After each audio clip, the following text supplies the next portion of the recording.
Hey guys, in this video, I'm going to show you how to change your Notion workspace icon. And you can easily go ahead and add, for example, an emoji or even upload your own image to replace the standard icon. So how do you do that? Go ahead and click your workspace on the upper left hand side and click on settings.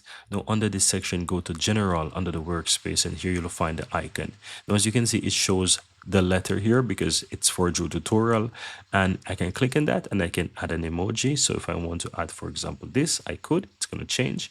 I can click on it again. I can even do icons and you're going to see what's there. I can go ahead and I can select something and you can see the changes as well.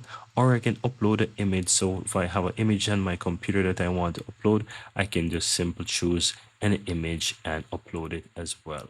And as you can see, I can go ahead and I can save, and you will see that it allows me to save it. And that's it, guys. You can see where it also asks you to add emoji name and so forth. You can go ahead and you can select that as well. So this is how you can easily go ahead, guys, and add an image there if you so desire. It's really up to you what you want. You can just easily find something that you want and just go ahead and quickly upload it. But that's it, guys. Very easy and very simple. That's how you can go ahead and change or add image to your workspace icon, or change your workspace icon on your Notion account. And that's it.